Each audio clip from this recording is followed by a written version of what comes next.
O telemóvel vibrou na beira do parapeito da janela, exatamente quando Lia, em cima de um escadote, aparafusava o varão das cortinas no quarto das crianças. Tinha as mãos ocupadas. O berbequim zumbia. Mateus, embaixo, segurava o escadote e dava conselhos que ninguém lhe pedia. E Sofia, de 6 anos, sentada no chão, desenrolava metodicamente fita cola de embalagem, apenas porque gostava do som. Uma noite de sábado normal. A primeira noite de sábado verdadeiramente tranquila no último ano e meio. Lia desceu do escadote, limpou as mãos às calças de ganga e pegou no telemóvel. No ecrã, apareceu um nome que ela há muito tinha movido para o fim da lista de contactos e, para ser sincera, esperava nunca mais ver. Zulmira. Hesitou apenas um segundo e depois atendeu. Lia. A voz da sua ex-sogra era a mesma de sempre quando anunciava algo grandioso e que não admitia objeções.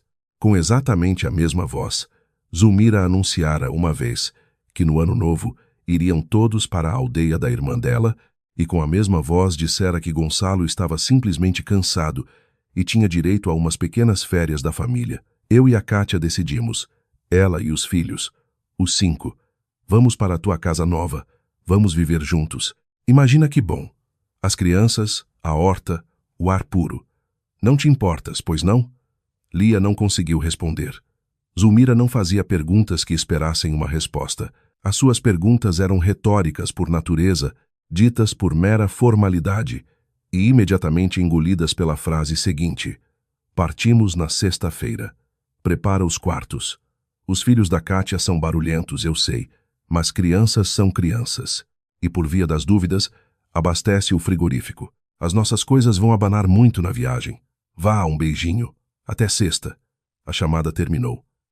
Lia ficou de pé no meio do quarto das crianças, com o telemóvel na mão. No papel de parede que ela e Mateus tinham colado há 3 semanas, pequenos ouriços cacheiros corriam sobre um fundo verde. Sofia tinha escolhido o papel de parede sozinha, de forma demorada e séria, como se escolhe algo importante para toda a vida. Mãe? Mateus olhava para ela de baixo para cima. Quem era? A avó Zulmira. Na sua voz havia tanto. Tudo o que pode haver aos 8 anos, quando já se percebe mais do que os adultos pensam. Ela inventou outra vez alguma coisa. Outra vez, concordou Lia. Saiu do quarto das crianças e atravessou o corredor até ao alpendre. A noite estava quente. O jardim mergulhado num verde denso. Cheirava a terra aquecida e a folha de limoeiro. Nos degraus estava sentado o seu pai, Vitor Mendes, a beber chá de uma caneca grande com o esmalte lascado que guardava há uns 20 anos. Ao lado da sua mãe, Natália, havia um prato com bolachas que ninguém comia. Os pais tinham chegado à hora do almoço para ajudar com os varões das cortinas e, ao mesmo tempo, para simplesmente estarem presentes. Isso acontecia cada vez com mais frequência, desde que Lia e os filhos se tinham mudado para esta casa. Vitor olhou para a filha e não perguntou nada. Ele raramente perguntava, simplesmente olhava, e isso geralmente era suficiente. A Zulmira ligou, disse Lia, sentando-se no corrimão. Ela e a Kátia, com os seus 5 filhos, vêm para cá viver na sexta-feira. Natália pousou a chávena na mesa. Vitor não alterou a expressão. Pousou lentamente a caneca, olhou para o jardim e depois para a filha. Tu não te importas? Perguntou ele. Importo-me, disse Lia, categoricamente. Então não nos vamos precipitar, disse ele, e pegou novamente na caneca. Natália olhava para a filha com uma expressão que Lia conhecia desde a infância. Não era pena, nem ansiedade. Era uma prontidão silenciosa e firme. Conta-me exatamente o que ela disse, pediu a mãe. Lia repetiu a conversa palavra por palavra, porque tinha boa memória, especialmente para o que diziam as pessoas em quem não se devia confiar. Vitor ouvia em silêncio. Ex-inspetor da Polícia Judiciária, tinha se reformado há 6 anos, mas o hábito de ouvir como se cada palavra pudesse ser uma prova ficara para sempre. Prepara os quartos, abastece o frigorífico, repetiu ele em voz baixa, como se estivesse a ligar para um hotel. Ela é sempre assim. É o estilo dela. Sim. O pai pousou a caneca. Lia. Há quanto tempo o Gonçalo não entra em contacto? Ela pensou. Há 1 mês. Escreveu-me no Messenger. Perguntou como estavam as crianças. Respondi-lhe de forma breve.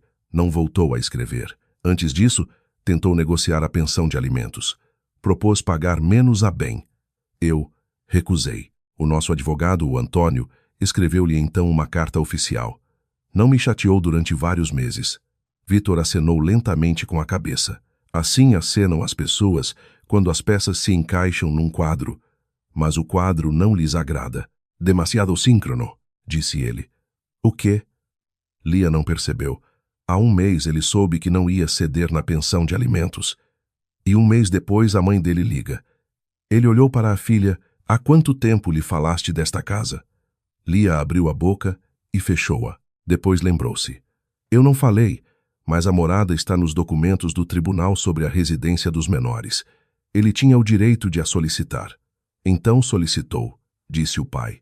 Ficaram em silêncio. No jardim, os grilos cantavam. Da janela do quarto das crianças, ouvia-se a voz de Sofia, que explicava algo a Mateus com entoações claramente emprestadas dos adultos. Pai, disse Lia, achas que isto não é apenas a insolência da Zulmira?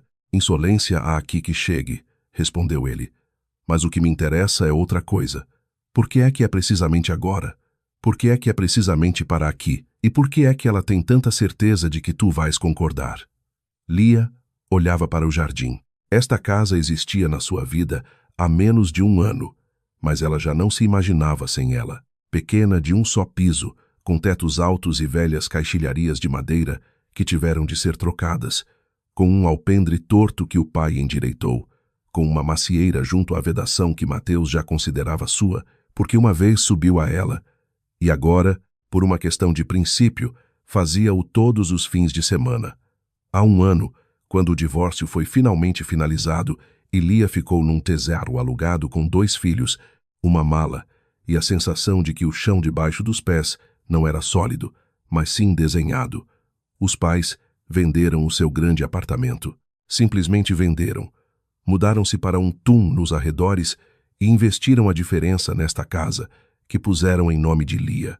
Ela discutiu, longa e acaloradamente, disse que não aceitaria, que eles próprios se tinham apertado, que não era justo. O pai ouviu-a, esperou que ela desabafasse e disse uma única frase. As crianças devem crescer numa casa, não em metros quadrados alugados. Aceita. Ela aceitou e durante vários meses acordava à meio da noite com a sensação de algo enorme e imerecido no peito. Depois habituou-se.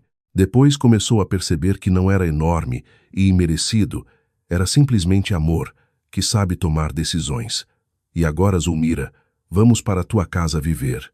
Pai, disse Lia, o que querias dizer com demasiado síncrono? Vitor levantou-se, espreguiçou-se, olhou para o céu a escurecer. Quero dizer que amanhã preciso de ir a um sítio. Ele pegou na caneca da mesa e virou-se para a filha. E tu, por enquanto, não ligues nem a Zulmira nem ao Gonçalo. Não respondas. Apenas espera. Esperar muito tempo? Não. Não muito. Ele entrou em casa. Natália olhou para Lia. Tu confias nele? Perguntou ela. Lia sorriu. Estás a falar a sério? A mãe sorriu de volta. Ficaram muito tempo no alpendre, até as vozes do quarto das crianças se calarem e a última janela da casa vizinha se apagar. Falaram de várias coisas. Do jardim, de Mateus se ter inscrito na natação, das groselhas que este ano deram tanto que não sabiam o que lhes fazer, de coisas simples, porque as coisas simples são a razão de ser de tudo o resto. À noite, Lia estava deitada no escuro a pensar em Gonçalo, nem com amargura nem com dor. Essa fase já tinha passado há muito tempo, ainda na altura em que estava sentada na sala do tribunal e ouvia o advogado dele aprovar com uma cara séria que o salário oficial do seu ex-marido era de 800 euros por mês. 800 euros. O homem que, 3 anos antes, tinha comprado um sofá italiano por 5.000 euros sem pestanejar. Ela pensava sem raiva, apenas recordava. 6 anos de casamento, os 2 primeiros não foram maus. Depois, gradualmente, lentamente, como a água que erode a margem. Uma pequena mentira aqui, uma pequena mentira ali. Vou ficar até mais tarde no trabalho. Isso não é da tua conta. Fazes demasiadas perguntas. Ao 5º ano, ela já sabia com certeza que vivia com um homem que não conhecia verdadeiramente. Ao sexto, pediu o divórcio. Ele não esperava. Pensava que ela não se atreveria. Estava habituado a que ela se calasse. Ela atreveu-se.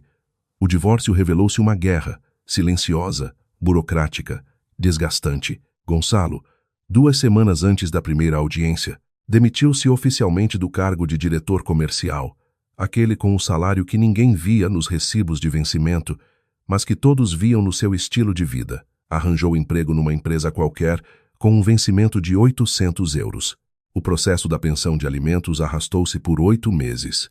O tribunal fixou os pagamentos com base no rendimento oficial, uma quantia ridícula. Lia pagava a renda, a comida, a escola, as atividades extracurriculares. Ela própria trabalhava como gestora sênior numa empresa de logística. Fazia horas extras aos fins de semana. Aceitava projetos adicionais, aguentava.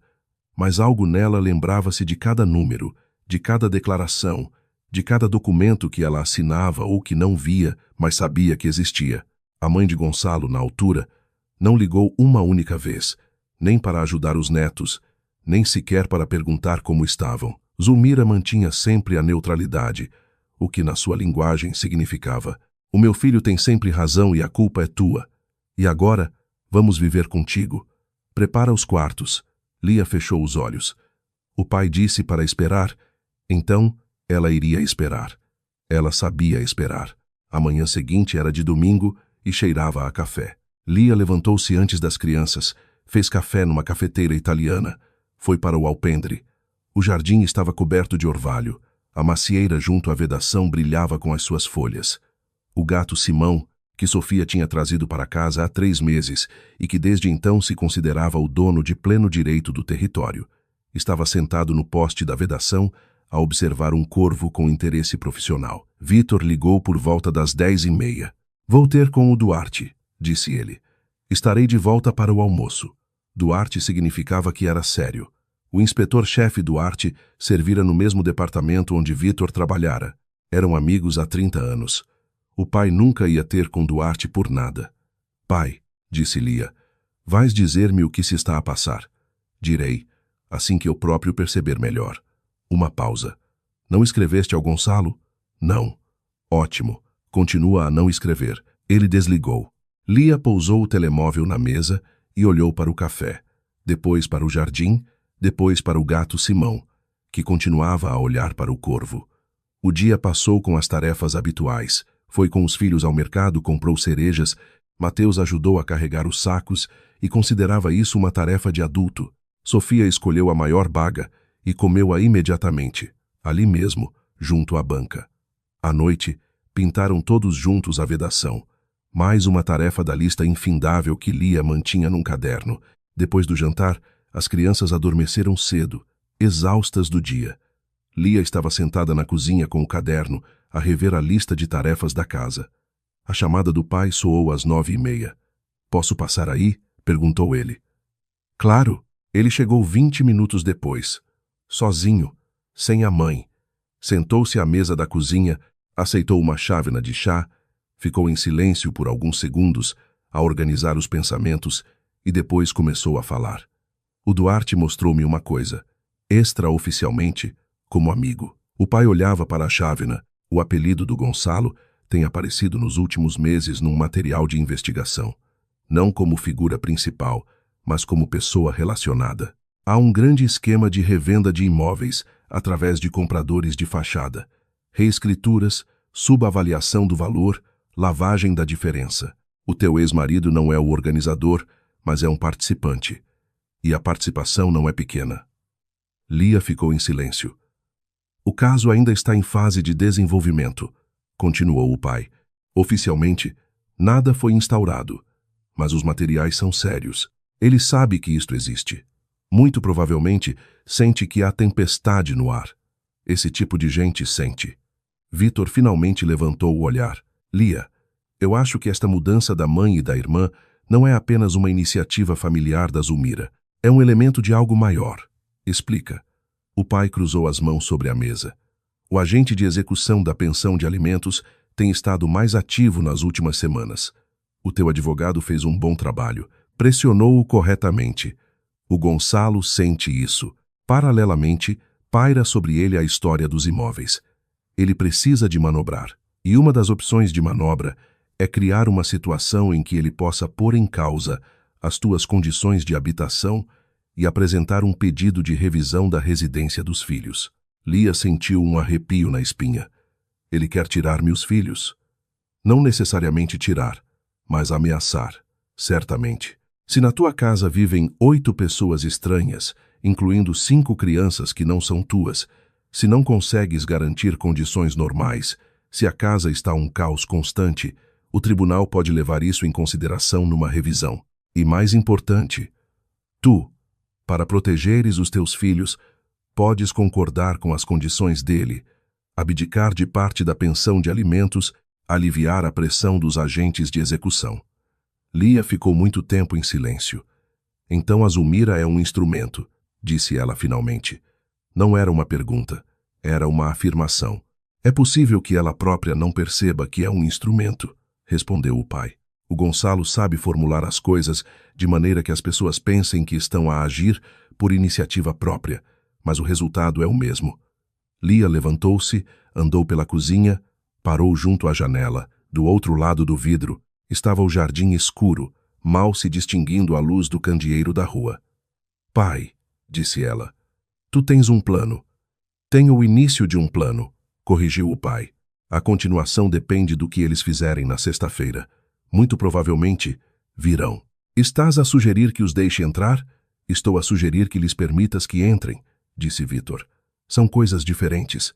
Ele acabou o chá, pousou a chávena, levantou-se. Amanhã liga ao Antônio, o advogado. Pede-lhe para estar preparado para sexta-feira. Eu explico-lhe os pormenores. E tu, simplesmente, trata da casa. Vive como de costume. Sem pânico, sem chamadas para o Gonçalo e sem guerra. A guerra vai acontecer, respondeu o pai calmamente. Mas não na sexta-feira à noite, à porta de casa. Não é um lugar vantajoso para uma guerra. Ele já estava junto à porta quando se virou. Lia, como estão os documentos da casa? Contrato de compra e venda. A proprietária sou eu, Lia Mendes. O Gonçalo não figura em lado nenhum. A casa foi comprada já depois do divórcio e da partilha de bens. O pai acenou com a cabeça. Bom, isso é importante. Ele saiu. Lia ficou muito tempo na cozinha. Depois apagou a luz, atravessou o corredor escuro, espreitou o quarto das crianças. Sofia dormia com os braços abertos. Simão aninhara-se aos seus pés. Mateus estava deitado de lado. O seu rosto, a dormir, era sério. Ele dormia muitas vezes assim, com o ar de quem resolve um problema importante. Lia fechou a porta silenciosamente. Não tinha medo de sexta-feira. Esperava por ela, porque o seu pai dissera para lhes permitir que entrassem, não para os deixar entrar. E nessa diferença estava tudo. Os 4 dias passaram depressa. Trabalho, filhos, casa. Antônio, o advogado, atendeu a chamada de imediato e disse que tinha compreendido tudo, que estaria pronto, que discutiria os pormenores com Vítor. A sua voz era profissional e calma. Ele falava sempre assim, e isso sempre a acalmava. Na quinta-feira à noite, Gonçalo ligou. Lia olhou para o ecrã durante alguns segundos e depois atendeu. Lia, olá. Ele falava de forma descontraída, quase amigável. Como estão as crianças? Bem. Olha, recebeste uma chamada da minha mãe? Sim. Bem, então. Pausa. Tu compreendes, ela e a Kátia estão numa situação complicada. O marido da Kátia deixou-a. 5 filhos. Alugar uma casa é caro. Tu não és uma mulher sem coração. A mãe ajuda-te com a casa, com as crianças. Será mais fácil para ti. Lia ficou em silêncio. Lia, estás a ouvir-me? Estou. Então, o que me dizes? Eles acomodam-se bem. Não vão incomodar. É temporário. Gonçalo, disse Lia com firmeza. A última vez que me ligaste para dar os parabéns aos miúdos no aniversário deles foi quando? Pausa. Bem, eu estava ocupado, sabes como é. Sei. E a pensão de alimentos do mês passado também não pagaste. A voz dele mudou ligeiramente. Tornou-se um pouco mais fina. São dificuldades temporárias, eu vou resolver. Está bem, disse Lia. Adeus, Gonçalo. Ela desligou. O telemóvel ficou em silêncio por mais 1 minuto. Depois chegou uma mensagem. Não devias falar assim comigo. Ela guardou o telemóvel no bolso e foi ter com os filhos, que a chamavam para ver um desenho animado. Sexta-feira chegou clara e quente, com o cheiro a relva e aquela luz matinal especial que só existe no final do verão. Lia levantou-se às 6, fez café, foi para o alpendre, olhou para o jardim. Simão estava sentado no poste da vedação, a contemplar o horizonte com um ar de filósofo. Lia olhou para o relógio. Faltavam umas 10 horas para a chegada da família de Gonçalo. Pegou no telemóvel e escreveu ao pai. Pronta. A resposta chegou 1 minuto depois. Eu e a mãe chegamos às 2. O Antônio às 3. Lia acabou o café, pousou a chávena e foi acordar as crianças. O dia começava como um dia normal, porque era assim que devia ser. Chegaram às 5h30, 1 hora depois do prometido, o que por si só era uma marca registrada de Zulmira. Ela nunca se atrasava de propósito, simplesmente vivia no seu próprio sistema temporal, onde o horário dos outros não existia como conceito. Lia estava junto à janela a observar uma carrinha de mercadorias entrar no pátio. Não um carro ligeiro, não uma carrinha de passageiros, mas sim uma carrinha de carga, com uma caixa aberta, onde se amontoavam caixas, malas, sacos achadrezados e algo coberto por uma lona que, a uma análise mais atenta, se revelou ser um parque de bebé desmontável. Lia olhou para aquele parque por alguns segundos e depois afastou-se da janela. Na cozinha, à mesa, estavam sentados o pai, a mãe e Antônio, o advogado. Antônio tinha 38 anos. Era um homem esguio e arrumado, com o hábito de nunca levantar a voz e de dispor os documentos na mesa com precisão geométrica. À sua frente estava uma pasta. Era bastante espessa. Chegaram, disse Lia. O pai acenou com a cabeça e não se mexeu. O Mateus e a Sofia? Perguntou a mãe. Estão na vizinha. Combinei com ela. Ficam lá até a noite. Fizeste bem, disse Natália. Antônio ajeitou a pasta, alinhou-a paralelamente à borda da mesa e olhou para Lia. Lembra-se do que combinamos? Lembro-me. Não discuto, não explico, não me justifico, respondo de forma breve. O resto é convosco. Exatamente. Da rua, ouviu-se a voz de Zulmira a dar indicações ao motorista. Depois, a voz de Kátia a ralhar com um dos filhos. Depois, várias vozes de crianças ao mesmo tempo. 5 crianças, com idades entre os 3 e os 12 anos, produziam um acompanhamento sonoro comparável a uma pequena obra em construção. A campainha tocou. Lia foi abrir. Zulmira estava à porta, com um vestido de verão florido, uma grande mala de compras ao ombro e o ar de quem finalmente chegou onde precisava. Era uma mulher corpulenta, de 63 anos, com o cabelo pintado de um tom avermelhado e uma voz que parecia projetada para ser ouvida por cima de 2 vedações. Lia. Ela abraçou a ex-nora, o que, obviamente, não mudava nada para ela. Bem, finalmente. Ficamos presos na circular. Aquilo está em obras. Um pesadelo. Mas pronto, chegamos. Ela espreitou por cima do ombro de Lia para dentro de casa. Oh, que acolhedor! Vá, entrem, entrem. Por que estão aí parados? O entrem era dirigido a Kátia e aos 5 filhos, que a essa altura já tinham saído da carrinha e estavam no pátio com ar de quem chegou para colonizar um novo território. Kátia era 6 anos mais nova que Gonçalo, magra, com um rosto cansado e olhos rápidos que imediatamente perscrutavam tudo à volta. As crianças, 2 do primeiro marido, Gonçalo, de 12 anos, e Catarina, de 10, e 3 do segundo, Rui, de 7 anos, Vera, de 4, e Felipe, de 3, que não parava quieto um segundo. Eles entraram. Lia afastou-se, deixando-os passar, e fechou a porta em silêncio. Zulmira já ia pelo corredor a espreitar para os quartos. Este aqui, o maior, serve para mim e para a Kátia? Não, não. Precisamos de 2 separados. Ela tem filhos pequenos. Precisam de espaço. Então dividimos este. Lia, onde estão os outros quartos? Pensei que havia 3. Eu não disse nada, respondeu Lia com firmeza. Bem, talvez o Gonçalo tenha dito. Não importa. 3 quartos é pouco, claro, mas havemos de nos arranjar. Os teus filhos são pequenos, não precisam de muito.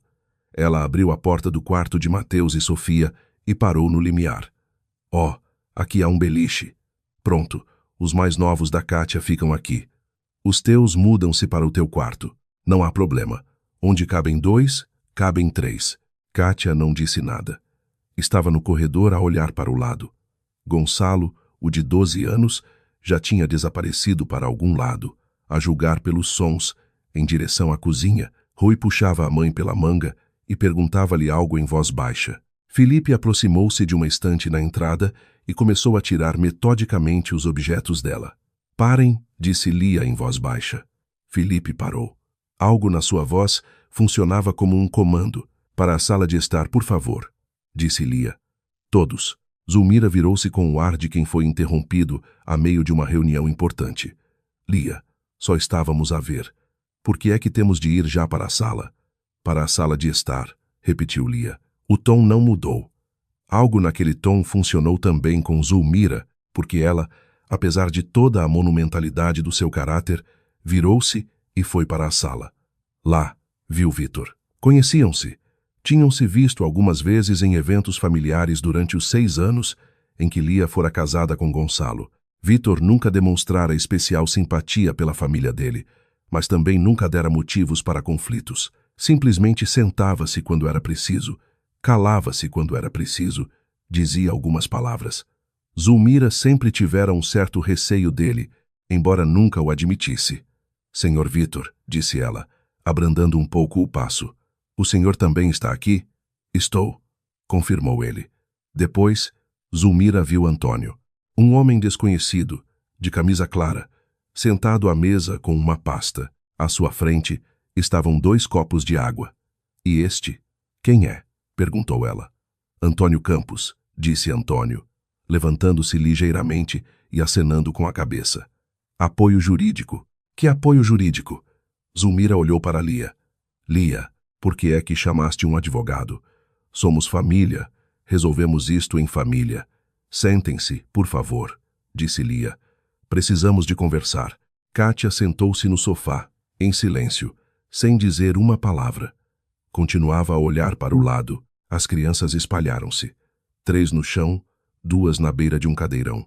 Zulmira foi a última a sentar-se, com o ar de quem se senta por cortesia, e não porque precise. Antônio abriu a pasta. Dona Zulmira. Começou ele, calmamente, como começam os profissionais que não precisam de levantar a voz para serem ouvidos. Gostaria de delinear brevemente o quadro jurídico antes de passarmos à conversa. A casa em que nos encontramos é propriedade da dona Lia Mendes, com base num contrato de compra e venda. O direito de propriedade está registrado na Conservatória do Registro Predial. Esta casa foi adquirida após a dissolução do casamento com o senhor Gonçalo, e não constitui um bem comum do casal. Não entrou na partilha de bens a quando do divórcio. Eu sei disso, disse Zulmira com uma ligeira irritação. Ótimo. Então também compreende que, de acordo com o artigo 1305 grau do Código Civil, o proprietário tem o direito de determinar livremente o uso do seu bem e o círculo de pessoas que nele residem. A dona Lia não vos convidou. Pausa. Como assim não convidou? Zulmira virou-se para Lia. Tu não recusaste. Eu liguei. Não disseste para não virmos. Eu não tive tempo de dizer nada, disse Lia. A senhora desligou o telemóvel. Bem, eu pensei que era óbvio. Somos família. Ex-familiares, disse Vitor em voz baixa. Zulmira olhou para ele e ficou em silêncio. Está bem, disse ela com um tom diferente. Aquele que surgia quando o ataque direto não resultava e era necessária outra estratégia. Digamos que houve um mal-entendido. Mas já estamos aqui. A Kátia tem 5 filhos. Não temos literalmente para onde ir. Não vão pôr as crianças na rua, pois não? Ninguém vai pôr ninguém na rua, disse Lia. Tem até amanhã de manhã para encontrar alojamento. Se precisarem de ajuda na procura, o Antônio pode fornecer uma lista de agências com opções acessíveis. Ajuda na procura? Zulmira emitiu um som que, em outra pessoa, seria uma gargalhada. Lia, não temos dinheiro para alugar. Se tivéssemos, não estaríamos a pedir. Vocês não pediram, disse Lia. Vocês informaram. São coisas diferentes. Kátia, no sofá, disse algo em voz baixa. Parece que disse a Felipe para não mexer no candeeiro de pé. Zulmira levantou-se. Tenho de ligar ao Gonçalo, declarou ela, e saiu para o corredor. Antônio olhou para Lia. Lia acenou ligeiramente com a cabeça, quase imperceptivelmente. Ambos sabiam que aquela chamada fazia parte do quadro. Vítor levantou-se, serviu-se de água e foi para a janela. No pátio estava a carrinha de mercadorias. O motorista fumava, encostado ao capô. As caixas e as malas continuavam na caixa aberta. Kátia, disse Vítor sem se virar. A mulher no sofá levantou o olhar. Sabia para que vinha? Perguntou ele. Foi iniciativa sua ou da sua mãe? Kátia ficou em silêncio por alguns segundos. Da minha mãe, disse ela finalmente. O Gonçalo ligou-lhe antes da viagem? A pausa tornou-se um pouco mais longa. Ligou. O que é que ele disse? Kátia olhou para as suas mãos. Disse que a Lia ficaria contente em ajudar, que poderíamos ficar até eu encontrar trabalho. Ele explicou por que precisamente para aqui, por que precisamente agora. Kátia abanou a cabeça e depois acrescentou em voz baixa. Ele disse que seria melhor para todos, que para a Lia também era vantajoso. A mãe ajudava com as crianças, eu com a casa. Vítor acenou com a cabeça, virou-se. Obrigado por ser honesta. Do corredor ouvia-se a voz de Zulmira. Ela falava ao telemóvel em meia voz, mas na casa pequena isso pouco mudava. Gonçalo, eles trouxeram um advogado. Sim, dizem que... Não fui convidada. Não, ela está calada. É o pai dela que fala. Então faz alguma coisa. Tu prometeste que ela não se ia opor. Lia, que estava junto à porta do corredor, pegou no telemóvel e carregou no botão de gravar. Antônio, sem olhar para ela, moveu ligeiramente a pasta sobre a mesa. Um gesto profissional de quem ouve tudo e não deixa escapar nada. Zulmira voltou para a sala de estar alguns minutos depois. A expressão do seu rosto tinha mudado. Tornara-se mais dura e, ao mesmo tempo, mais desnorteada. O Gonçalo vem a caminho, anunciou ela. Ótimo, disse Lia. Ele estará aqui dentro de 2 horas e vamos discutir tudo como deve ser, como pessoas civilizadas, e não com advogados e documentos. Os documentos não vão a lado nenhum, observou Antônio. Zulmira olhou para ele com um olhar demorado.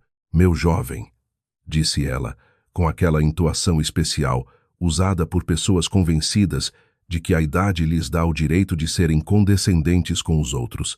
Não sei quanto lhe pagam, mas parece que não percebe que tem uma família à sua frente. Não clientes e pessoas jurídicas, mas uma família. Eu percebo, disse Antônio educadamente, e é precisamente por isso que estou a explicar os direitos de cada membro desta família. A dona Lia tem direito à inviolabilidade do seu domicílio. Isso também é um assunto de família. A 1h30 seguinte foi longa. Zulmira tentou várias vezes levar a conversa para o rumo que considerava vantajoso, apelando ao parentesco, às crianças, ao bom senso, ao que é costume entre as pessoas. Lia respondia de forma breve. O pai mantinha-se em silêncio, mas daquela forma que torna o silêncio dos outros desconfortável. Antônio, a cada tentativa de contornar a parte jurídica, devolvia a conversa a ela de forma suave, mas firme. Kátia quase não participava. Sentava-se com os filhos, certificando-se de que Felipe não destruía nada demais e de vez em quando olhava para Lia com uma expressão difícil de decifrar. No início das 8, um carro entrou no pátio. Gonçalo saiu dele como sempre fazia qualquer coisa em público, confiante, com um leve sorriso, com o ar de quem veio resolver um problema e já sabe a solução. Tinha 41 anos. Tinha bom aspecto, era preciso admitir. Alto de cabelo escuro com uma camisa de verão clara. O mesmo sorriso de há 6 anos, quando foi ao primeiro encontro com ela com um ramo de peônias. Lia, na altura, pensou. Que bonito. Depois, passou vários anos a perceber o que estava por trás daquela beleza. Ele entrou em casa, olhou em volta. Viu Vítor? O sorriso tornou-se um pouco mais fixo. Viu Antônio com a pasta. Teve de esconder a reação por um segundo. Lia, disse ele. Olá. Olá, Gonçalo, respondeu ela. Olha, que teatro é este? Ele abriu os braços, dirigindo-se a todos de uma vez. A mãe e a Kátia vieram. Precisam de ajuda. Somos pessoas adultas. Não era possível chegar a um acordo como deve ser. É precisamente isso que estamos a fazer, disse Antônio. Sente-se, senhor Gonçalo. Gonçalo olhou para ele. Desculpe, o senhor é Antônio Campos, advogado da dona Lia. Ah, Gonçalo sentou-se. Bem, então vamos lá, com o advogado. Ele falava de forma descontraída, demasiado descontraída para um homem, sobre cuja cabeça, segundo as informações do pai, começava a formar-se algo sério. Lia olhava para ele e pensava, ou ele não sabe que nós sabemos, ou pensa que isso não lhe diz respeito. Ambas as opções eram más para ele. Senhor Gonçalo, começou Antônio, já explicamos à dona Zulmira o lado jurídico da questão. A casa pertence à dona Lia. A entrada sem o seu consentimento é impossível. Se os seus familiares não abandonarem o imóvel voluntariamente, a dona Lia tem o direito de contactar a polícia por violação de domicílio, nos termos do artigo 190-grau do Código Penal. Violação de domicílio, repetiu Gonçalo com um leve tom de gozo. Antônio, está a falar a sério? São a mãe e a irmã dele, não ladrões. A lei não faz essa distinção no que diz respeito ao direito do proprietário, respondeu Antônio com firmeza. Gonçalo virou-se para Lia. Lia, por que é que fazes isto? A mãe é idosa, a Cátia custa-lhe sozinha com 5 filhos. Não lhes és uma estranha. Sou-lhes juridicamente uma estranha desde o momento da dissolução do casamento, disse Lia. E tu sabes disso. Está bem. Ele recostou-se na cadeira. Eu percebo. Estás magoada comigo, com a minha mãe. Mas o que é que os filhos da Cátia têm a ver com isto? Os filhos são da responsabilidade dos pais deles, disse Vítor. Gonçalo olhou para o ex-sogro com aquela mistura de irritação e cautela que sempre aparecia no seu olhar na presença de Vítor.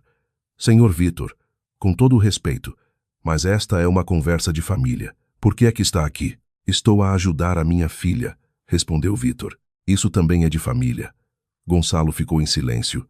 Depois virou-se novamente para Lia. Olha, sejamos honestos. Tu queres que eles se vão embora? Ok, eu percebi, mas então pelo menos deixa-os passar a noite. Amanhã encontramos uma solução como deve ser. Passar a noite seria uma cedência, e depois o tema seguinte seria: bem, já que estamos aqui, disse Lia. Conheço essa técnica, Gonçalo. Ele olhou para ela. Algo no seu olhar mudou. Não muito, mas Lia, em 6 anos, aprendeu a ler a sua linguagem corporal. Tu mudaste, disse ele. Provavelmente, concordou ela.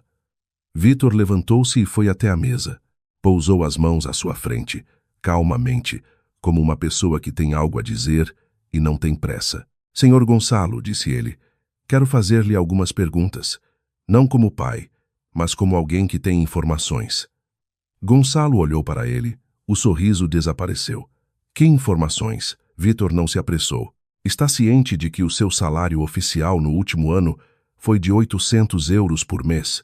E então, no entanto, viajou 3 vezes para o estrangeiro. Brasil, Espanha, Cabo Verde. Pausa. São assuntos meus, disse Gonçalo. Claro, Vítor acenou com a cabeça. E o carro, um Toyota Camry de 40.000 euros, está em nome da sua mãe, Zulmira. Isso também são assuntos pessoais? Zulmira, sentada no canto do sofá, abriu a boca. O Gonçalo deu-mo de presente. O que é que tem? Nada, disse Vítor. Só acho interessante. Um presente com um salário de 800 euros por mês. Bom salário. Gonçalo levantou-se. Senhor Vítor, não estou a perceber onde quer chegar. Se tem algo a dizer, diga-o diretamente. Está bem, disse Vítor. Digo diretamente. Ele sentou-se, abriu uma gaveta da secretária de um sítio onde Lia nunca guardava documentos. E Lia só agora reparou que a gaveta já não estava vazia. O pai tinha lá colocado algo antes, enquanto ela estava com os filhos na vizinha. Ele tirou uma pasta fina, não como a de Antônio, e colocou-a sobre a mesa à sua frente, sem a abrir. Senhor Gonçalo, o seu nome é mencionado em materiais de investigação sobre um caso de fraude imobiliária. Por enquanto, é apenas uma investigação. O processo não foi instaurado, mas contém valores concretos, imóveis concretos, transferências concretas e alguns apelidos concretos. os seus parceiros em alguns negócios. O silêncio na sala tornou-se diferente. Kátia parou de embalar Felipe e levantou o olhar.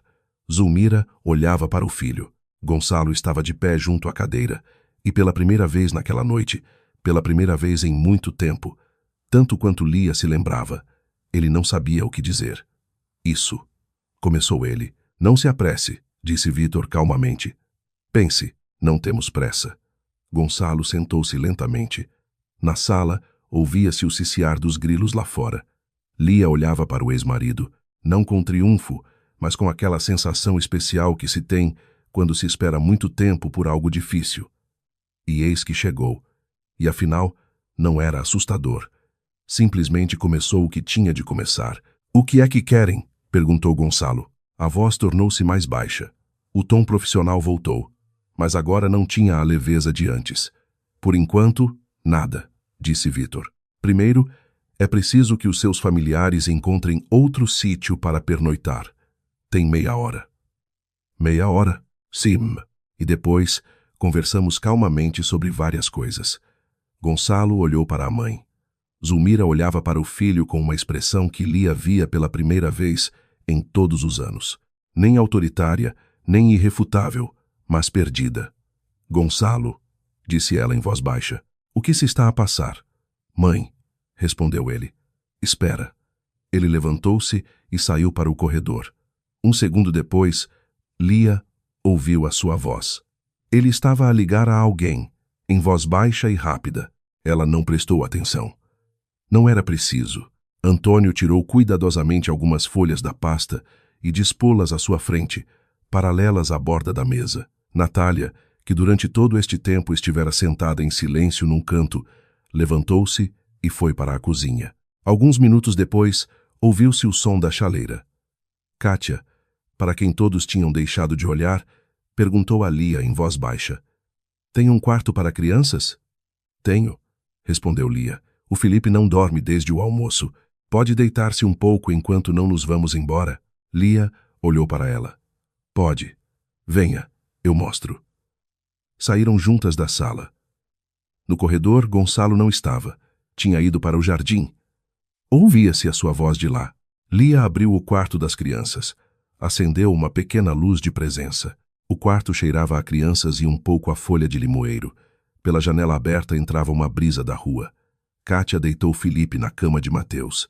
Ele fechou os olhos quase imediatamente.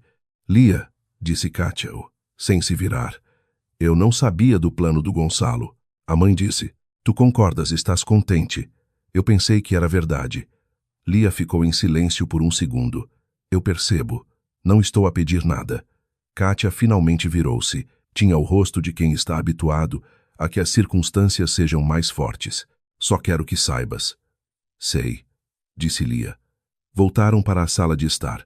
Gonçalo já lá estava, de pé junto à janela, a olhar para o pátio sem se virar. Encontrou um hotel? Perguntou Vítor. Encontrei, respondeu Gonçalo, para 3 dias. Bom, pausa. Amanhã, às 10 da manhã, vem cá sozinho. Conversamos. Sobre o quê? Sobre várias coisas. Vítor levantou-se e ajeitou os punhos da camisa. Sobre os filhos, sobre a pensão de alimentos, sobre os imóveis. Teremos temas suficientes. Gonçalo finalmente virou-se, olhou para Lia, demoradamente, como se olha para algo que antes não se notava. Foste tu que preparaste isto? Perguntou ele. Não, disse Lia honestamente. Foi o meu pai que preparou. Gonçalo sorriu sem maldade, quase sinceramente. Sempre soube que ele não gostava de mim. Ele não te odeia, respondeu Lia. Ele simplesmente sabe o que se passa. Isso é pior. Gonçalo acenou com a cabeça. Amanhã às 10, repetiu ele, sem se dirigir a ninguém em particular. A família de Gonçalo arrumou-se rapidamente, não como quando chegou, sem a azáfama e as réplicas autoritárias de Zulmira. Esta ficou em silêncio enquanto as crianças entravam de novo no carro. Não na carrinha de mercadorias, essa já tinha partido, mas no carro de Gonçalo, que era grande, mas claramente não estava preparado para 7 pessoas mais a bagagem. Ficou apertado. Zulmira subiu para o banco da frente e olhou em frente. Junto ao carro, Gonçalo parou e olhou para Lia, que estava no alpendre. Não te vais arrepender? Perguntou ele. Ela pensou. De que exatamente? Ele não respondeu. Entrou no carro. Lia observou as luzes vermelhas desaparecerem na curva e depois voltou para casa. Na cozinha, a luz estava acesa. A mãe servia chá. Antônio guardava os documentos na pasta. O pai estava sentado à mesa com a sua caneca, aquela com o esmalte lascado. Correu bem, disse ele. Hoje correu bem. E amanhã? Perguntou Lia. Amanhã haverá uma conversa. Ele levantou o olhar. Ele virá. Não tem para onde fugir. Tens a certeza? Tenho a certeza, disse Vitor, porque ele é uma pessoa inteligente. E uma pessoa inteligente, numa situação destas, percebe. É melhor negociar enquanto ainda há algo a perder. Lia sentou-se à mesa. A mãe pôs-lhe uma chávena de chá à frente. Antônio fechou a pasta e disse que às 10 da manhã também estaria lá. Lá fora, escurecera completamente. No jardim, os grilos cantavam. Em algum lugar na rua, uma criança ria, uma criança estranha, de um vizinho. Lia segurava a chávena com as duas mãos e pensava que o dia de amanhã seria difícil, mas difícil de uma forma diferente da que foram os dias do divórcio, dos tribunais, do apartamento alugado, das noites a fazer contas. Amanhã, a dificuldade não seria sua, seria de outra pessoa. E essa era uma história completamente diferente. À noite, Lia quase não dormiu. Não porque tivesse medo. O medo seria mais compreensível. Simplesmente, os pensamentos fluíam por si mesmos, como se percorressem uma estrada familiar, onde os pés já conhecem cada curva. Deitada no escuro, ouvia a casa respirar, o ranger de uma janela, o sussurro do vento nas folhas lá fora, o ladrar distante de um cão, e não pensava no encontro do dia seguinte, mas em como tudo aquilo tinha começado. Conhecera Gonçalo numa festa da empresa de logística, onde trabalhava há 3 anos. Ele apareceu como parceiro. A sua pequena empresa, na altura, fazia alguns trabalhos para eles. Charmoso, de resposta rápida, sabia ouvir de uma forma que parecia que só a ouvia a ela.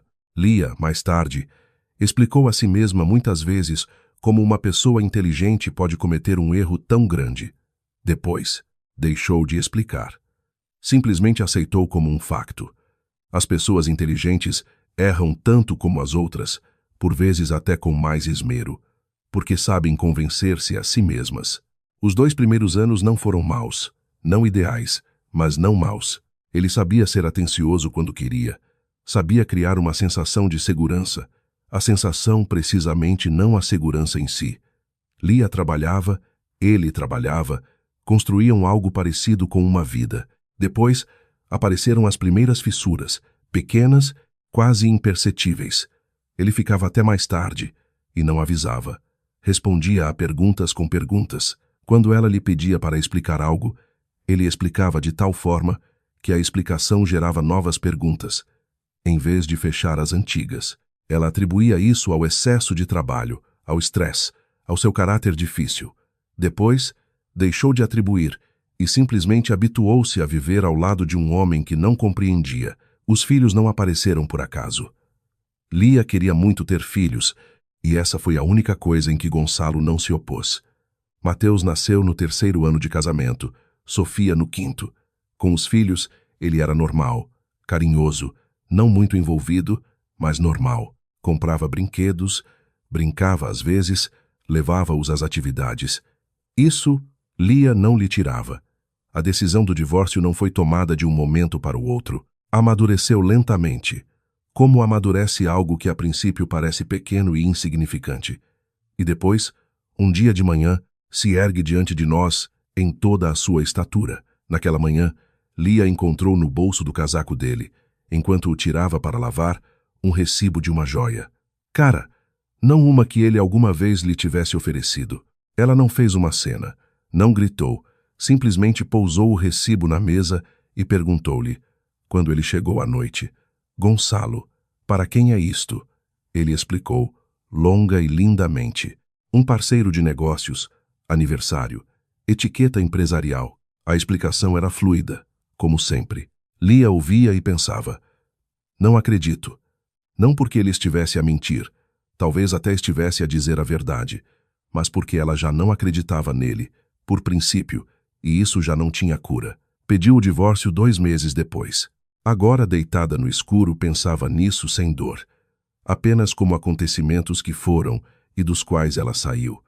Saiu não sem perdas, mas saiu. E agora tinha esta casa, 2 filhos, um trabalho e pais que, no momento certo, se sentavam ao seu lado e não faziam perguntas desnecessárias. Isso era suficiente. Adormeceu por volta das 2 da manhã e acordou às 6, antes do despertador.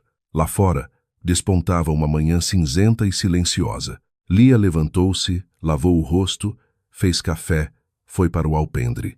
O jardim estava coberto de orvalho. Simão estava sentado num degrau a olhar para ela com um ar que dizia: "És madrugadora, mas não me importo com a companhia." Lia sentou-se ao lado dele e segurou a caneca com as 2 mãos. Pensava que às 10 horas chegaria Gonçalo, que o pai estaria novamente à mesa com os documentos, que Antônio disporia os papéis paralelamente à borda da mesa e que hoje algo importante seria decidido. Não tudo, mas algo importante. Mateus e Sofia acordaram por volta das 7h30. Lia preparou-lhes o pequeno almoço. Aprontou Mateus era sábado, mas ele tinha treino de natação, que ele próprio pedira e que agora, por uma questão de princípio, não faltava. A vizinha, a dona Tatiana, uma mulher de 50 e poucos anos, simpática e sem perguntas desnecessárias, concordou em levá-lo e ir buscá-lo. Tinha um neto da mesma idade. Eles e Mateus já se tinham tornado amigos. Sofia ficou em casa, brincava no seu quarto com um jogo de construção e mantinha uma conversa baixa e séria com Simão, que estava deitado ao seu lado e, a julgar pela aparência, concordava com todas as teses. Às 9h30 chegou Antônio. Às 10 em ponto, o pai e a mãe. Gonçalo atrasou-se 20 minutos. Lia abriu-lhe a porta. Ele parecia diferente do dia anterior. Não pior, apenas diferente, composto, sem a leveza nos olhos. Um homem que também tinha pensado durante a noite. "Entra", disse ela. Ele entrou. Parou na entrada. Olhou em volta, como se estivesse a ver pela primeira vez, embora tivesse estado ali no dia anterior. "A Sofia está em casa?" "Está. No quarto." "Queres vê-la?" Lia ficou em silêncio por um segundo. "Daqui a 5 minutos. Primeiro, conversamos." Ele acenou com a cabeça. Na sala de estar, o cenário era o mesmo de ontem. O pai à mesa, Antônio ao lado, a mãe um pouco mais afastada. A diferença era que hoje, sobre a mesa, não havia uma, mas 3 pastas. Gonçalo sentou-se, olhou para as pastas, depois para Vítor. "Começamos?" perguntou ele. "Começamos", concordou o outro. Antônio abriu a primeira pasta. "Senhor Gonçalo, para começar, a pensão de alimentos. A data de hoje, a dívida ascende a 2.500 euros.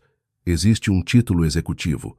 O agente de execução está a tratar do processo. Foi proferida uma injunção de pagamento, mas o valor, como sabe, foi fixado com base no seu rendimento oficial. Estou a par." "Ótimo." Antônio tirou umas folhas. "Preparamos um pedido de alteração da pensão de alimentos devido a uma mudança na situação financeira do devedor. O fundamento: despesas documentalmente comprovadas, incompatíveis com o rendimento oficial. 3 voos internacionais. Aquisição de um veículo no valor de 40.000 euros em nome da sua mãe. De acordo com o artigo 187-grau da Lei da Organização Tutelar de Menores, o tribunal pode alterar o valor da pensão de alimentos se houver prova de uma mudança na situação financeira. Nós temos essas provas."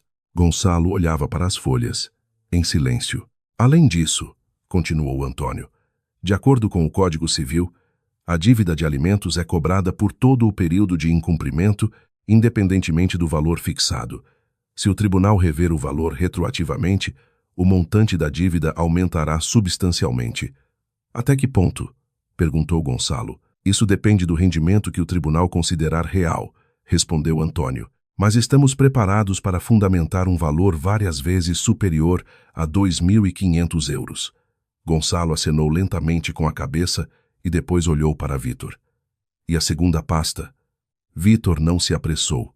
Puxou a segunda pasta para si, Abriu-a sem pressa, como quem tem tempo. Senhor Gonçalo, conhece o cidadão Arnaldo Vilar? Uma pausa de 1 segundo quase imperceptível. Conheço. Do trabalho. De que trabalho, exatamente? Ele trabalha com imóveis. Cruzamo-nos em alguns projetos. Cruzaram-se, repetiu Vitor. Boa palavra. Ele tirou uma folha da pasta. Arnaldo Vilar é arguido num processo-crime por burla qualificada. O processo foi instaurado há 3 meses. Nos autos, há gravações de conversas, documentos financeiros e depoimentos de testemunhas relativos a vários negócios com imóveis residenciais nos últimos 2 anos. O seu nome é mencionado nesses materiais em ligação com 2 imóveis, especificamente com a subavaliação do valor na reescritura e com a subsequente recessão de dinheiro vivo acima do montante declarado no contrato. Gonçalo estava sentado, hirto. O seu rosto não expressava nada. Lia conhecia essa sua habilidade de não mostrar reação antes do tempo. Ele sabia fazer isso. Isso não é prova, disse ele. Ainda não, concordou Vitor. Mas a investigação do caso Vilar está a avançar ativamente. Um colega meu, com quem trabalhei muitos anos, conhece o processo. Ele diz que os próximos meses podem trazer resultados interessantes. Pausa. Compreende o que significa ser uma pessoa relacionada num caso de burla em grande escala? Artigo 218 do Código Penal. São 5 a 10 anos. Compreendo, disse Gonçalo. Silêncio. Natália, no canto, escrevia algo em silêncio num bloco de notas. Antônio estava sentado, direito, à espera. Lia olhava para o ex-marido. Ele não parecia esmagado, parecia estar a pensar. Isso era quase respeitável. Numa situação complicada, ele não entrava em pânico, calculava as opções. Disse que eram 3 pastas, disse Gonçalo. O que está na terceira? Vitor não respondeu de imediato, olhou para a filha. Lia acenou com a cabeça. Ela sabia da terceira pasta. O pai tinha lhe mostrado o conteúdo na noite anterior, quando as crianças já dormiam. Ela ficara muito tempo em silêncio, a ler os documentos, não por perplexidade, mas porque as palavras precisavam de tempo. Vitor abriu a terceira pasta. Isto é mais complicado, disse ele. Por isso, quero que ouça com atenção. Ele tirou várias folhas, transcrições, capturas de ecrã, conversas, cópias autenticadas. Há 3 semanas, um certo Diniz, seu sobrinho, filho do seu irmão mais velho, de 23 anos, residente em Bragança, dirigiu-se ao cartório da notária Inês Balsemão. Ele apresentou uma procuração, supostamente emitida por Lia Mendes, que lhe conferia poderes para representar os seus interesses em questões de gestão de patrimônio, incluindo o residencial. A notária recusou-se a autenticar uma série de documentos porque a procuração lhe pareceu suspeita. Solicitou uma confirmação adicional. O sobrinho desapareceu. Lia observava o rosto de Gonçalo. Algo nele mudou. Não muito, mas ela percebeu. Procuração falsa, disse Antônio. Isso é o artigo 256 grau do Código Penal, falsificação de documentos. Se provar que a sua elaboração foi organizada ou encomendada por alguém, esse alguém torna-se cúmplice. Não tenho nada a ver com isso, disse Gonçalo. O sobrinho do seu irmão, disse Vitor com firmeza, que nos últimos 6 meses, segundo as informações que temos, se encontrou consigo pessoalmente várias vezes. Somos família. É normal conversarmos. Normal. Vitor acenou com a cabeça. A notária Balsemão apresentou queixa à polícia. A investigação está a decorrer.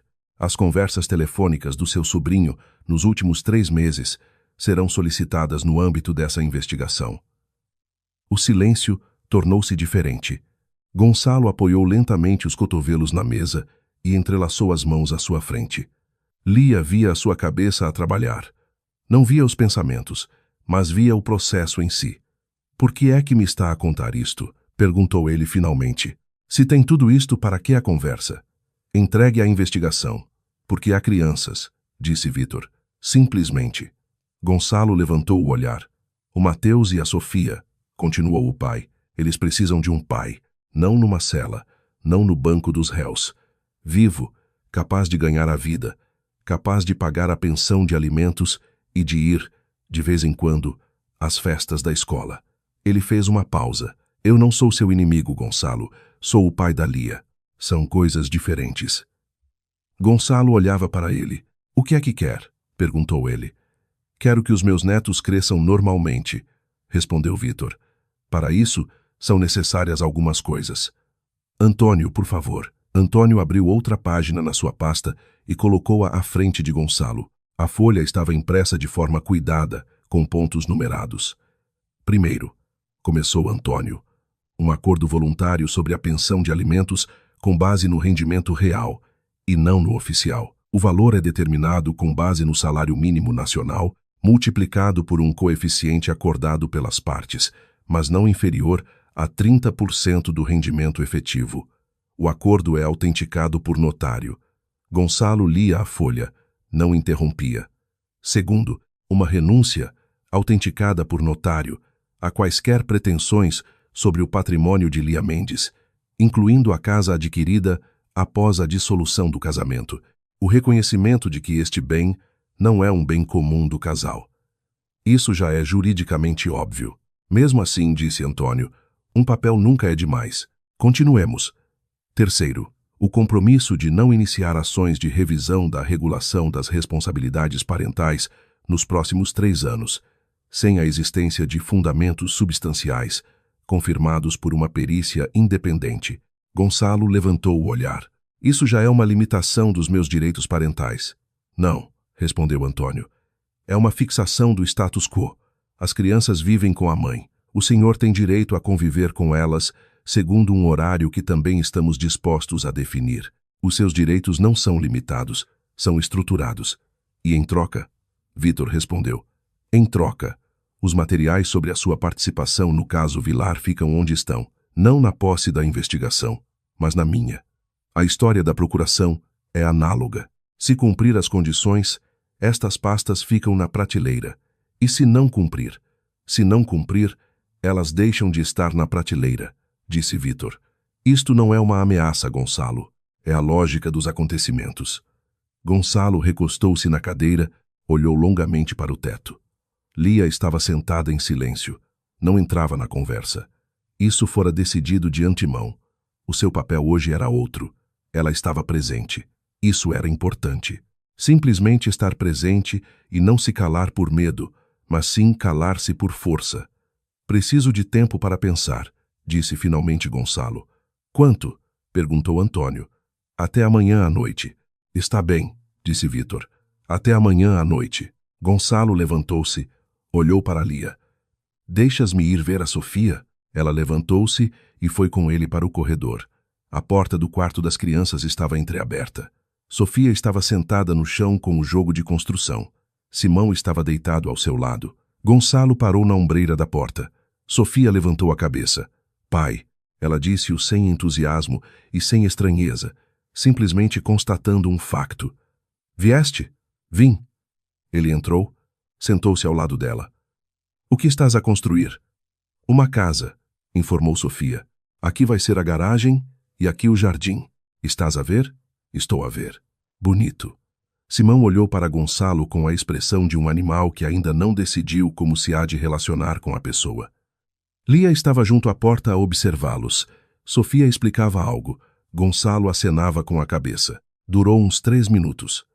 Depois, ele levantou-se, ajeitou o cabelo da filha e disse-lhe algo em voz baixa que Lia não ouviu. Sofia acenou com a cabeça. Ele saiu do quarto, passou por Lia, parou. O Mateus está no treino? Perguntou ele. Sim, natação. Natação. Ele acenou com a cabeça. Ligo-lhe à noite, se não te importares. Não me importo, disse Lia. Ele saiu. A porta da frente bateu. No pátio, um carro arrancou. Lia voltou para a sala de estar. O pai estava sentado com uma chávena de chá. Não se percebia quando a mãe lhe a trouxera. Antônio arrumava os documentos cuidadosamente. Natália olhava pela janela. Ele vem amanhã? Perguntou Lia. Vem, disse o pai. Ele não é estúpido. E se não vier? Então simplesmente usaremos outra opção, disse Antônio. Mas ele virá. Lia sentou-se na poltrona. Por alguma razão, agora que Gonçalo se fora e a tensão diminuíra um pouco, sentiu-se cansada Não um cansaço zangado ou amargo. Apenas cansaço, como se tem depois de um longo dia que correu bem, mas exigiu forças. Pai, disse ela, de onde tiraste a terceira pasta? A da procuração? Vitor pousou a caneca. A notária Balsemão é minha ex-colega. O marido dela trabalhava no nosso departamento. Quando recebeu aquela procuração e começou a verificar, ligou-me simplesmente para perguntar se eu sabia alguma coisa sobre uma Lia Mendes. Eu sei. Ele sorriu ligeiramente. Bastante. Não me contaste antes. Não quis antes do tempo. Ele olhou para ela. Começarias a pensar nisso antes do necessário. É melhor saber quando já há algo a fazer. Lia pensou. Tu fazes sempre isso, disse ela. Dizes-me exatamente o que é preciso no momento. Chama-se dosear a informação, disse ele. Um hábito de investigação. Desculpa. Não há motivo para pedir desculpa. Antônio guardou o último documento na pasta, fechou o fecho. Dona Lia, disse ele, tenho uma pergunta. Se amanhã o senhor Gonçalo concordar com as condições, está disposta a encerrar o assunto sem mais ações judiciais, sem continuação? Sim, disse Lia. Se ele cumprir as condições, não estou interessada numa guerra. Não preciso dela para nada. Ótimo. Antônio levantou-se. Então, amanhã, às 10. Ele despediu-se e saiu. A casa ficou mais silenciosa. Natália foi para a cozinha preparar algo. Era a sua maneira de lidar com a tensão, e Lia sabia disso desde a infância. Em dias difíceis, a mãe cozinhava não porque tivesse fome, mas porque as mãos precisavam de fazer algo compreensível e necessário. Vitor levantou-se e foi para o jardim. Lia seguiu-o. Caminhavam pelo carreiro entre os canteiros. O pai um pouco à frente, ela ao seu lado. Simão saiu do quarto das crianças e seguia-os de perto. Pai, disse Lia, quero perguntar uma coisa que não tem a ver com o Gonçalo. Pergunta. Tu e a mãe não se arrependem do apartamento, de se terem mudado para um tum? O pai parou junto à macieira, olhou para ela demoradamente. Sério, por que é que perguntas isso? Porque ontem, enquanto tudo isto acontecia, eu olhava para vocês e pensava, eles estão aqui, simplesmente estão aqui. Pensei que talvez não vos diga com frequência suficiente que... Chega, disse Vitor. Não de forma rude, simplesmente interrompeu. Não nos arrependemos. Isso não se discute. Ele tocou num ramo da macieira. Sabes como se chama o que fizemos? Perguntou ele. Não é um sacrifício, não é uma proeza. É simplesmente a decisão certa. Tu tinhas filhos, precisavas de uma casa. Nós tínhamos a possibilidade. Aproveitamos a possibilidade. É tudo. Não é tudo, disse Lia em voz baixa. Ele olhou para ela. Está bem, concordou ele. Não é tudo, mas o resto é para outra conversa. Não hoje. Ficaram ali um pouco. Simão encontrou algo interessante junto à vedação e começou a examinar. Pai, disse Lia, achas que foi mesmo ele que inventou este esquema com a procuração? Vitor ficou em silêncio. Acho que sim. Ele é inteligente, tem os contactos certos, tem experiência com documentos. O sobrinho é um instrumento conveniente. Jovem, sem antecedentes criminais, não se associa diretamente a ele. Se a notária não tivesse desconfiado, podia ter passado. E o que é que ele planeava fazer com essa procuração? Não sei ao certo, mas podemos supor. O pai olhou para a casa. Tu tens uma casa, em teu nome, com uma procuração para gerir o patrimônio.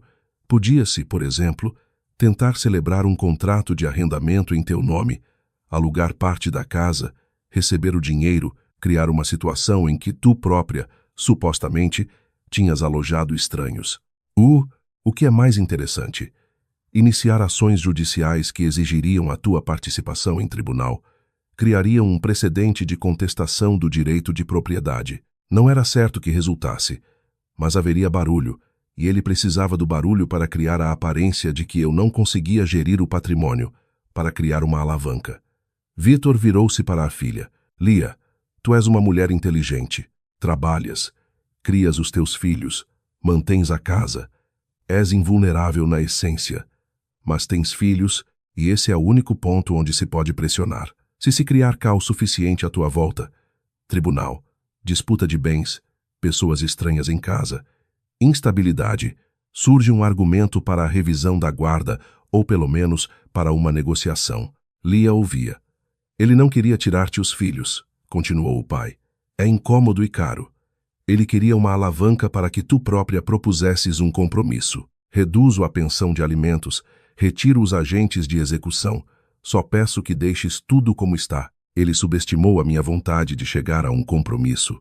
Sim, concordou Vítor. Subestimou. Provavelmente, lembrava-se de ti de outra forma. Lia pensou nisso. Eu era diferente, disse ela. Era. Voltaram para casa. Simão trotou à frente, atarefado, como se fosse o seu percurso. Pai, e a Zulmira? Ela sabia da procuração? Duvido. Ela não é do tipo de pessoa que entende desses esquemas. Disseram-lhe. Vai para a casa da Lia. Ela concorda. Ficam lá a viver. Ela foi e não perguntou por quê. Para que perguntar se a resposta parece óbvia? Disse Vítor. Ela sempre soube o que era melhor. Não só para si, mas para todos. Lia pensou em Kátia, que deitara Filipe na cama de Mateus e dissera, eu não sabia. A Kátia é diferente, disse ela em voz alta. Diferente, concordou o pai. Ela tem 5 filhos e uma vida difícil, mas é a vida dela, e é ela que tem de a resolver. Na janela da cozinha, via-se Natália. Cortava algo, movendo-se de forma habitual e calma. No quarto das crianças, a luz de presença estava acesa, embora fosse de dia. Sofia, às vezes, acendia-a só porque sim. Sabes o que acho estranho? Disse Lia, parando junto ao alpendre. É que não estou zangada. Pensei que ia estar. Quando tudo isto começou, a chamada da Zulmira, toda esta história, pensei que a raiva seria o sentimento principal. Mas não há. E o que há? Lia pensou. Cansaço e algo mais, para o qual ainda não tenho uma palavra. Alívio, disse o pai. Talvez. É porque, disse ele, subindo ao alpendre, tu já sabias disto há muito tempo. Sabias que, mais cedo ou mais tarde, isto aconteceria. Não necessariamente assim. Não necessariamente através da Zulmira e da procuração, mas que algo aconteceria. Ele parou junto à porta. E tu preparaste-te. Talvez nem te tenhas apercebido, mas preparaste-te. Lia olhava para ele. É a tua filosofia de investigador? Não, disse Vítor. É simplesmente o que eu vi. Observo-te há 38 anos. Ele abriu a porta e entrou em casa. Lia ficou mais um pouco no alpendre. O jardim estava banhado pela luz do sol, silencioso, ainda um pouco úmido do orvalho da noite, com um cheiro a folhas aquecidas. Simão sentou-se ao seu lado e olhou para ela. Está tudo bem, disse ela. Ele pareceu concordar. Às 2:30 voltou Mateus, contente, com o cabelo ainda molhado, exigindo imediatamente comida. A dona Tatiana disse, à porta, que o rapaz se aguentava muito bem na água e que tinha um talento evidente. Mateus recebeu esta informação com dignidade, como se aceita algo que já se sabe sem a confirmação de outros. Almoçaram todos juntos. Lia, os filhos, Vítor, Natália, conversaram sobre natação, sobre um escaravelho que Sofia encontrara no jardim e que agora queria guardar, sobre a cancela que precisava de ser consertada. Nem uma palavra sobre Gonçalo, nem sobre Zulmira, nem sobre o encontro do dia seguinte. Isso também foi uma decisão, a decisão certa.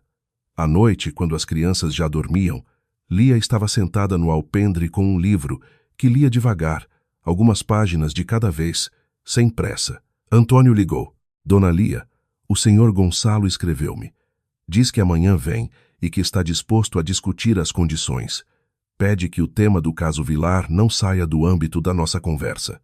Por enquanto, repetiu Lia. Exatamente. Antônio fez uma pausa. É um bom sinal. Significa que ele percebeu. Ele sempre percebeu, disse Lia. Só que nem sempre achou necessário agir de acordo com o que percebia. Amanhã vai achar. Amanhã. Sim. Ela pousou o telemóvel no corrimão e olhou para as estrelas. O céu estava limpo, sem uma nuvem. Agosto estava a acabar, e no ar já se sentia aquilo que antecede o outono. Ainda não o frio, mas apenas o seu pressentimento. Lia pensava no dia de amanhã. Gonçalo viria, assinariam o que fosse preciso. Antônio autenticaria. O pai estaria ao seu lado. Seria uma hora difícil, não porque fosse assustador, mas porque era importante. o ponto final numa história que se arrastava há demasiado tempo. Depois disto, um ponto final. Não reticências, mas sim um ponto final. Ela voltou para casa, trancou a porta, atravessou o corredor, espreitou o quarto das crianças. Mateus e Sofia dormiam.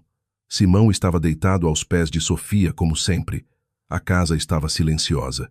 Lia apagou a luz do corredor e foi dormir. Amanhã era amanhã. E hoje, ela fizera tudo o que podia. A manhã de domingo começou com chuva, não forte, mas miudinha, de verão, daquela que cai sem vento e quase sem som. Lia acordou com ela antes das crianças. Algo no ar mudara. Tornara-se mais suave e mais silencioso. E essa mudança silenciosa acordou-a, tal como por vezes não é o despertador que nos acorda, mas sim o silêncio súbito. Ficou deitada a ouvir a chuva. Depois levantou-se. Na cozinha, fez café, abriu a janela. Entrou no quarto um cheiro a jardim úmido e a folha de limoeiro. Simão veio atrás dela. Andou à volta da sua tigela, olhou-a com ar de reprovação e Lia deitou-lhe ração. Tomaram o pequeno almoço à mesma hora, cada um o seu. Gonçalo devia chegar às 10. Antônio escreveu às 7:30. Estarei aí às 9. Levo comigo uma notária, uma colega de confiança. Se tudo correr bem hoje, é melhor autenticar logo. Lia respondeu. Está bem. O pai ligou às 8 em ponto. Como estás? Normal. Está a chover. Estou a ver. Eu e a mãe saímos daqui a meia hora. Pai, não é preciso. Vocês já fizeram tanto. Lia, interrompeu ele em voz baixa. Sim, saímos daqui a meia hora. Ela não discutiu. As crianças acordaram quase ao mesmo tempo. Mateus, animado. Sofia, com aquela birra especial que tem aos domingos e que passa em cerca de 20 minutos e com um copo de leite morno, Lia preparou-lhes o pequeno almoço. Mateus perguntou se podia ir à casa do vizinho. O Sérgio. Depois do almoço, Lia disse, vamos ver. Sofia perguntou se o avô vinha hoje. Lia disse, vem, e a avó também. E a avó. Ótimo, disse Sofia e acabou o leite. Às 9, chegou Antônio com a pasta e com uma jovem de 30 e poucos anos, que apresentou como Marina, a notária. Era calma, profissional, cumprimentou Lia. Olhou em volta e não disse mais nada desnecessário. Lia apreciou isso de imediato. A seguir, chegaram os pais. Natália trouxe um pequeno recipiente com comida caseira, pousou-o na mesa da cozinha. Disse a Mateus e a Sofia que era para eles, e as crianças desapareceram imediatamente na cozinha.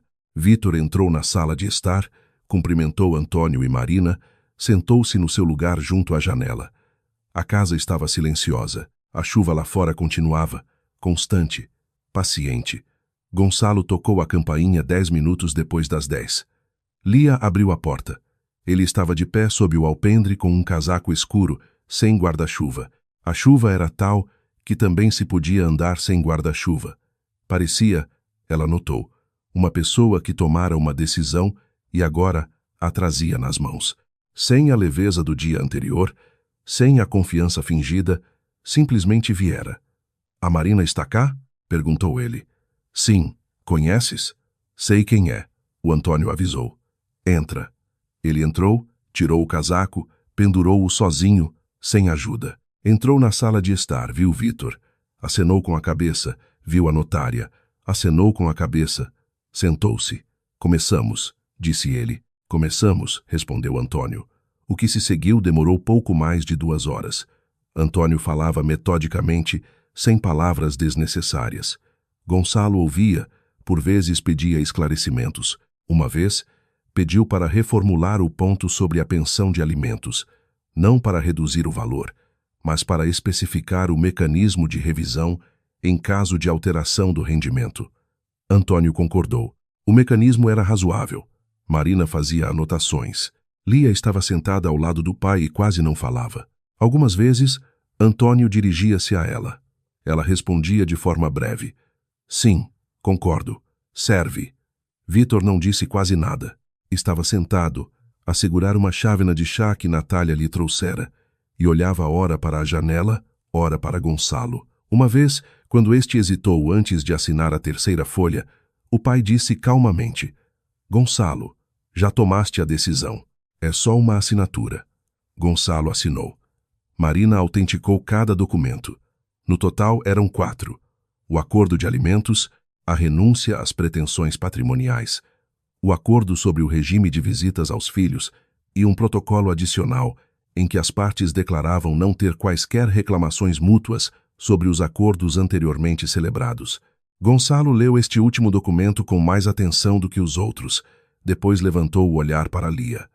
Isto significa que tu também fechas o assunto? Perguntou ele. Sim, disse ela. Se cumprires as condições?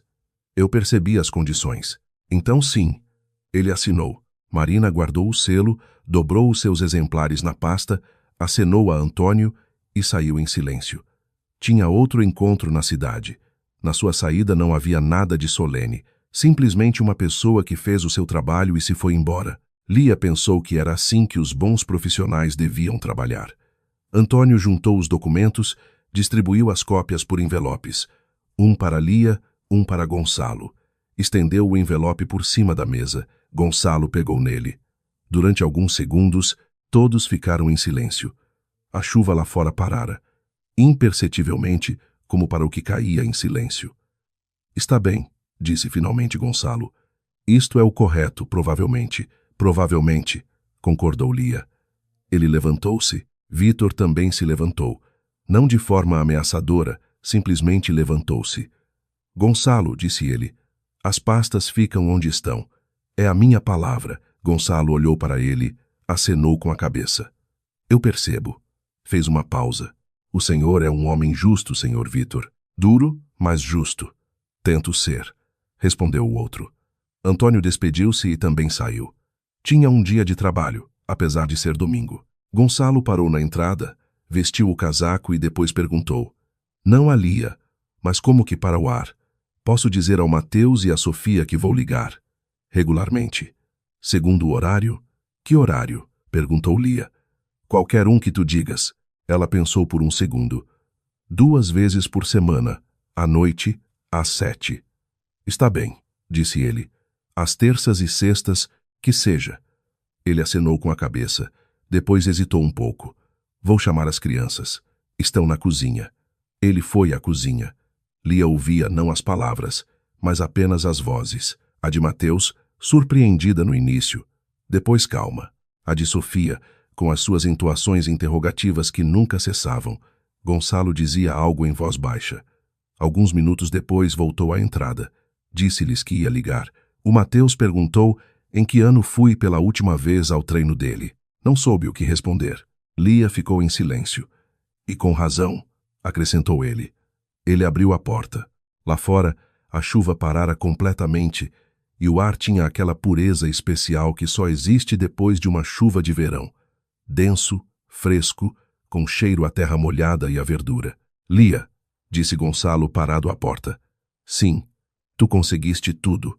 Ele disse-o sem sentimentalismo, como quem constata um facto. Eu não esperava. Eu sei que não esperavas. Ele sorriu, e nesse sorriso não havia maldade. Apenas o sorriso de quem perdeu, honestamente, e o admite. Adeus. Adeus, Gonçalo. A porta fechou-se. Lia ficou na entrada, a ouvir o carro arrancar no pátio. Depois o som do motor desapareceu na curva. Ela entrou na sala de estar. O pai estava sentado no mesmo lugar, junto à janela. A mãe tirava as chávenas da mesa. Acabou? Perguntou Vítor. Acabou, disse Lia. Ele acenou com a cabeça, pousou a caneca, levantou-se e espreguiçou-se, como se espreguiçam as pessoas depois de muito tempo sentadas, a fundo e sem cerimônias. Então vamos ao jardim, disse ele. A chuva parou. Vamos ver como está a macieira. Lia olhou para ele. A macieira está bem. Mesmo assim, vamos ver. Saíram.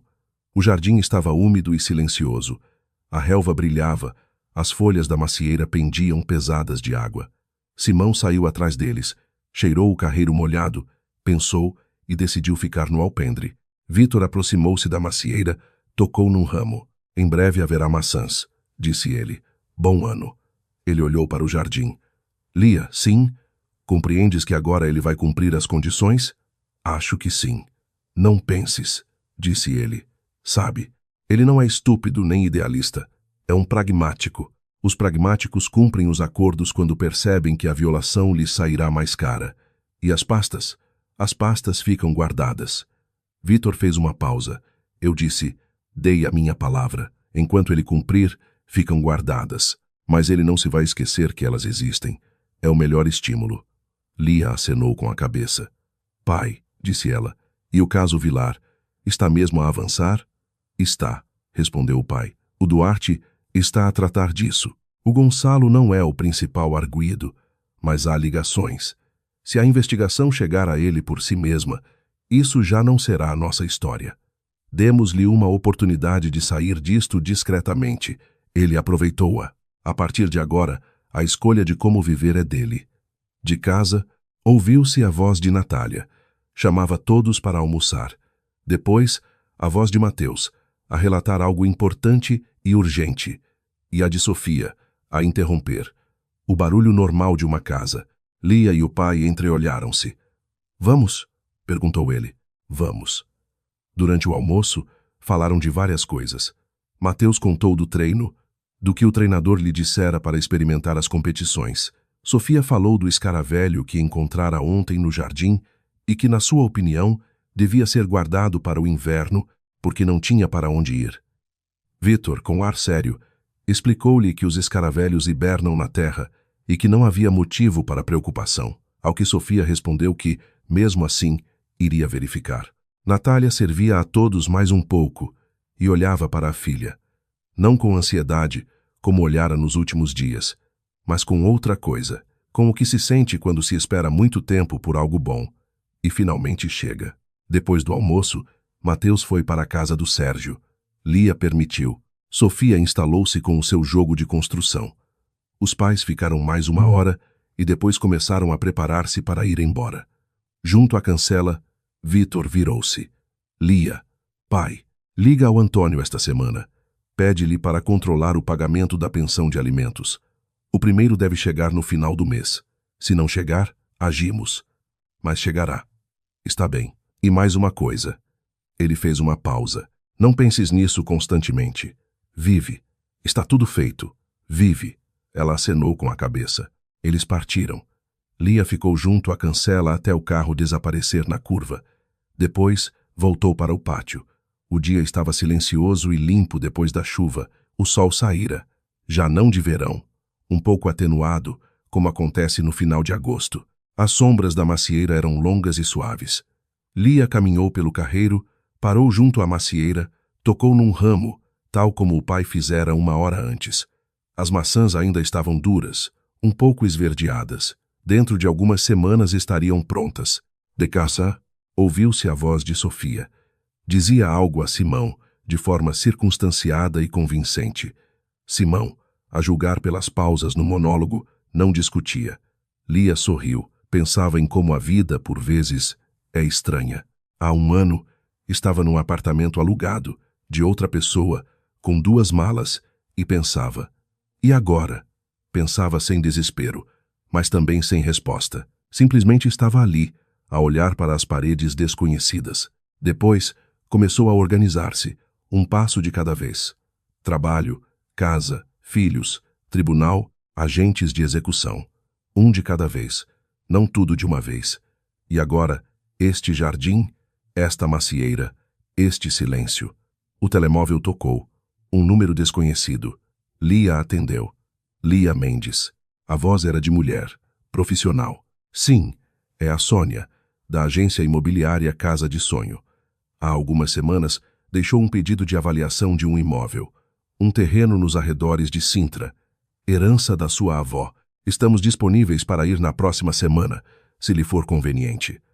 Lia lembrou-se. Havia um pedido desses, ainda em julho, sobre o terreno da avó, que lhe calhara em herança e com o qual era preciso decidir o que fazer, vender ou não. No meio de tudo o resto, esquecera-se. Conveniente, disse ela. Na terça-feira, às 11. Ótimo. Ela guardou o telemóvel no bolso, ficou mais um pouco no jardim. A vida não acabava numa única história, continuava, com as suas tarefas, decisões, terrenos que precisavam de ser avaliados, torneiras que precisavam de ser consertadas, filhos que precisavam de ser levados ao treino. Não era bom nem mal.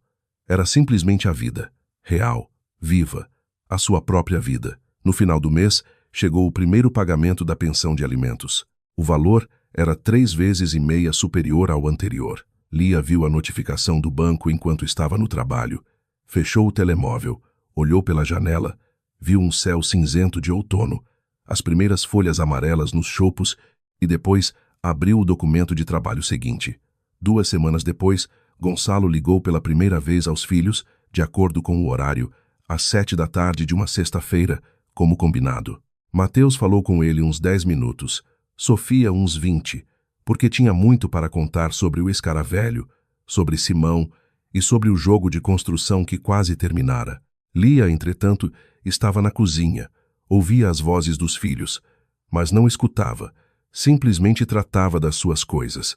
Isso também fazia parte da decisão, dar-lhes esse espaço sem a sua presença. Que tivessem um pai, mesmo que à distância, mesmo que por telefone, mas que tivessem. As crianças mereciam um pai, o pai que pudessem ter. Kátia escreveu-lhe 3 semanas depois daquela sexta-feira uma mensagem curta. Lia, encontrei trabalho. Eu e os miúdos alugamos um quarto, por enquanto, mas é nosso.